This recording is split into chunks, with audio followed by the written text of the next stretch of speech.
Hi, I'm Bill Kiefer, and I've mentioned this before. I've talked about a message, personal message from my kitchen. I'm sitting here in my kitchen to President Obama, who's sitting in the White House for his last term.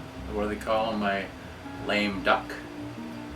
The last year of your 8 years, and you're beating your shield with your sword about gun control. You know, I'm 70 years old.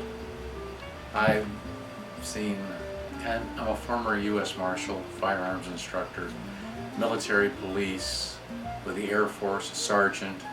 I've been around guns all my life since I was 10 years old. I'm 70 now. I instruct pistol instructions. I have for the Marshal Service. I was a firearms instructor for the Marshal Service in Los Angeles. So I know all about guns. And back when I was training with the Treasury Department, when President Reagan was shot, and the Brady Act and the Brady and all that, and it's sad. It's all these sad things. Sandy Hook, sad things. But if you think that legislation and hiring a few hundred ATF agents is going to solve the problem or even help any, you're so wrong. You know, a lot of people say that you are one of the most mistrusted or the most mistrusted president that has ever served in office. I think there's a few of them that beat you out. The guy that changed the gold, pulled in all the gold and then exchanged the gold, that president, he was a real wiener. So, you know, I'm not going to judge. How can I judge you? History will judge whether Obama was a saint or a sinner or somewhere in between. But, and I'm not a gun nut. You know, I'm a grandfather. I have kids going to school. I have a wife. I'm a regular guy. And I wouldn't want to see anyone injured, shot, and killed in schoolrooms, you know, first graders. No, absolutely not. I would give my life, had I been there and armed, I would have taken that guy out big time. But I wasn't there, you weren't there, your Secret Service wasn't there. You know, the president has the best protection in the whole world, Mr. Obama, you know that. You got more guns around you every day than the United States military has, you know. So you live in your house secured by rockets and mortar fire and who knows, laser beams, space satellites. I don't know, but I'm sure your position with the Secret Service is secure, the best protection in the world, and yet presidents have been shot under their protection, and presidents have been killed under the Secret Service protection. So you learn that in what is now known as the Federal Law Enforcement Training Center. I was one of the first students that went to that as a let's try this and see if we can get this off the ground back in the 70s, and it finally became the FL, Federal Law Enforcement Training Center.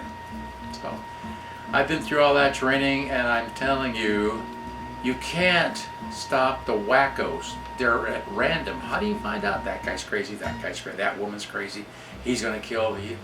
And how are you going to do that? And in most cases, not all, you can get people for conspiracy or plotting to, and if you can get that, that's good. Arrest them.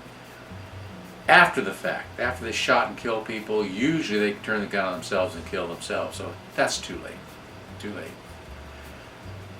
Gun control is using two hands. Gun control is allowing concealed handgun permits to everyone. So if there's an incident at a public place, including school teachers should be armed if they want to be. It's not a mandatory thing. If they want to be armed, I would make it mandatory. If I were king, I would say it would be okay, mandatory. If you have a concealed handgun permit and you're a teacher in school, carry. Principle. You don't have to be a federal marshal. You don't have to be the president of the United States. You don't have to be a sheriff's deputy to do good. You don't have to be a policeman or wear a badge to save people's lives. A person that has a concealed handgun permit, gone through all the training, all of the background checks, and if they are there, they can prevent that. Susanna Hupp, who lost her parents in Texas that one afternoon, she said, hey, she gets all the flack from parents saying, oh, guns and kids, guns and kids, guns and kids. And so she says, Susanna Hupp says, What if your child, Mr. Obama, was right there, and right next to your child was a guy, like a crazed guy with a gun pointed to your child's head?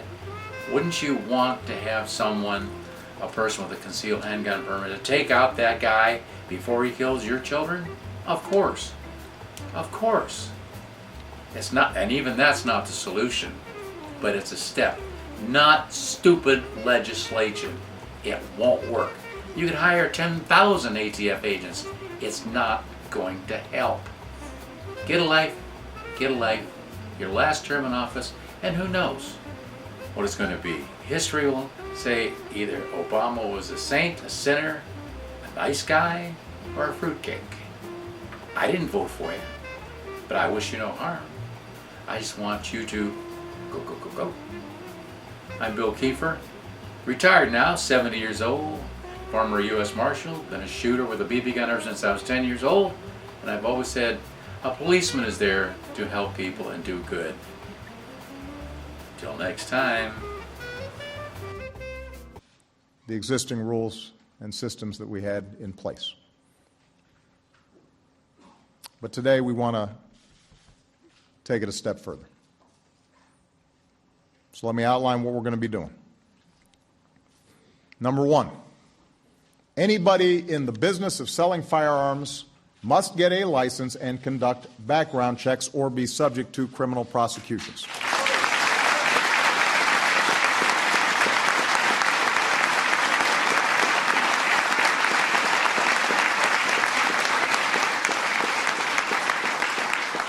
It doesn't matter whether you're doing it over the internet or at a gun show. It's not where you do it, but what you do. We're also expanding background checks to cover violent criminals who try to buy some of the most dangerous firearms by hiding behind trusts and corporations and various cutouts. We're also taking steps to make the background check system more efficient. Under the guidance of Jim Comey and the FBI and our Deputy Director, Tom Brandon at ATF, we're going to hire more folks to process applications faster, and we're going to bring an outdated background check system into the 21st century.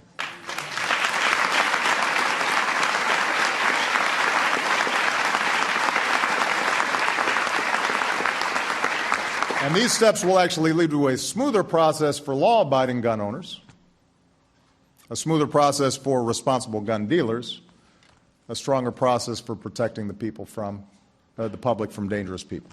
So that's number one. Number two, we're going to do everything we can to ensure the smart and effective enforcement of gun safety laws that are already on the books, which means we're going to add 200 more ATF agents and investigators. We're going to require firearms dealers to report more lost or stolen guns on a timely basis. We're working with advocates to protect victims of domestic abuse from gun violence, where too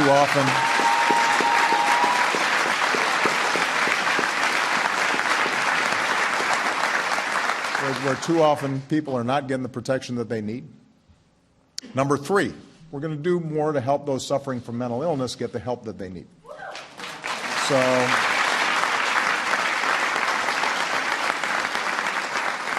high-profile mass shootings tend to shine a light on those few mentally unstable people who inflict harm on others, but the truth is that nearly 2 in 3 gun deaths are from suicides.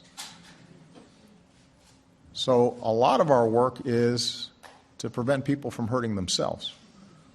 That's why we made sure that the Affordable Care Act, also known as Obamacare, finally, that law made sure that treatment for mental health was covered the same as treatment for any other illness.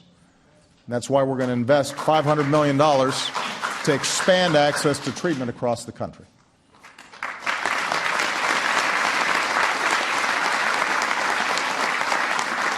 It's also why we're going to ensure that federal mental health records are submitted to the background check system and remove barriers that prevent states from reporting relevant information.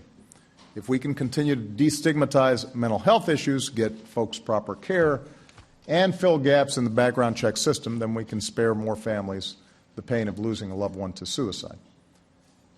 And for those in Congress who so often rush to blame mental illness for mass shootings as a way of avoiding action on guns, here's your chance to support these efforts. Put your money where your mouth is.